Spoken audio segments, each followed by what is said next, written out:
I took his daughter out the night before, and he wasn't very happy with that. What happened? Nah. So no, that's one story, but I wouldn't believe that one. The great Peter Hudson said, "What are you doing?" I said, "I'm just going down there." He said, "Oh, I'm not sure I'd do that." I guess the question that a lot of people would want to know, listening to this podcast, what did Ken Sheldon say to you on the boundary at the MCG? Oh, yeah, right, of course. We have had him on, Bomber. So. Have you? Yeah, we have. So, Queen's birthday, 1992. You've decided to walk down to defence, hone in on one player in particular. Yeah. And what did you say to him that made him resent it so much that he'd come out and kick the winning goal? Yeah, that's exactly. Was that his only reply, or? That's good, yeah. That's the only way he could reply. Look, Craig was an extremely talented player. Craig Devonport we're talking about. He played 100 games with the club. Kicked 5 goals in a game. Kicked 5 goals in a quarter. There's very few players that had that talent. Extremely talented basketballer and a lovely young fella. Kenny and I had a really good relationship, and he was great for my career at the end of the day, because he was playing in 89 and then he coached in 90. So we had that player sort of then coached. But he gave me a chance, sort of grabbed me at the start of the pre-season and said, "We're going to do this, and here's a slate. I'm just going to wipe the slate clean of whatever's happened in the past. This is how we're working it." So he actually got a blackboard and wrote all stuff on it and just rubbed it all out and go, "That's your slate." And so that was really good.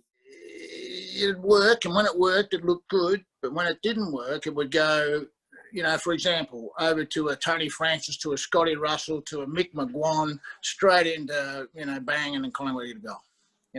Like time and time again. When he's got his head down trying to pick up the ball, whether it's hip and shoulder or not. Fletcher to Burke. Chance for Devonport. Kelly to go with him. Kelly stood his ground and did it well. Gee, they've got an open space here, Bruce. McGuan takes off. Look at Mickey go with a second one. Swings it inside to Brown. Quick reflexes to Williams. He should finish it off for a goal.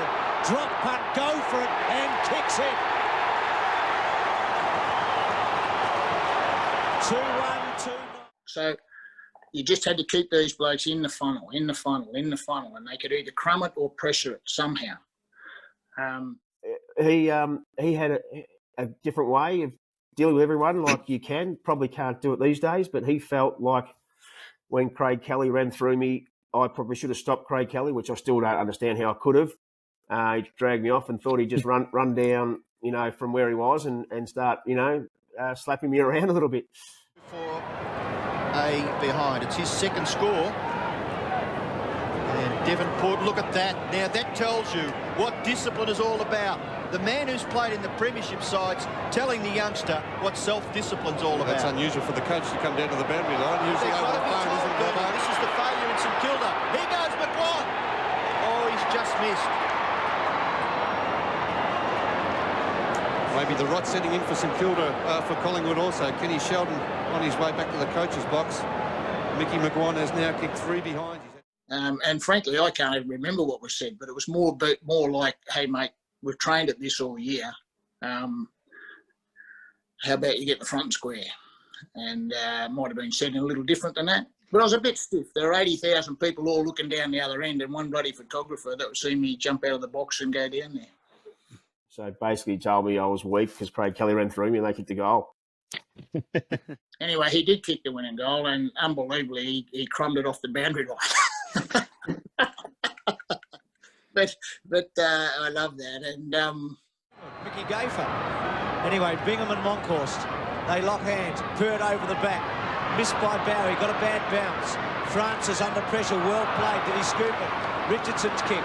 Starcevic. Still Starcevic. Important ball here. Off the ground by Burke. Chance for St Kilda.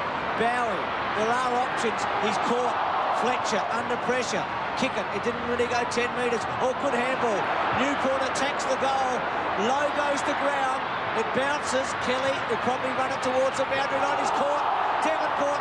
Craven's on his own in the goal square. Devonport puts the Saints in front. Sensational. Did you have any words back to him after the game, after you kicked the goal?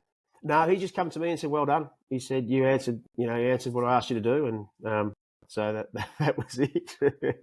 Marks, 17 seconds left. Short kick, Mark to Bingham. And the big Lawrence Bingham may have the last kick of the game. Take your time, son. Oh, he thumps it inside 50. No mark. Fletcher. Chance for Craven. The siren's gone and St Kilda have won by the barest possible margin. 77-76, and look at the Saints fans. Oh, what a great win. Actually, there was two great reporters, of which one was Michael Sheehan, and they split us up as we walked into the rooms afterwards. So two old pro reporters, and they got an answer off Craig and an answer off me, which we hadn't had time to collaborate our answer. We didn't really speak too much about it during the week. He came and patted me on the head, I think, on the Tuesday night, and just that it was done. You know, like it was in part of the game, and he just thought that that's what I needed at that time to, you know, whatever for the game. So, yeah, and we're lucky enough to kick that goal at the end there, and we won by a point.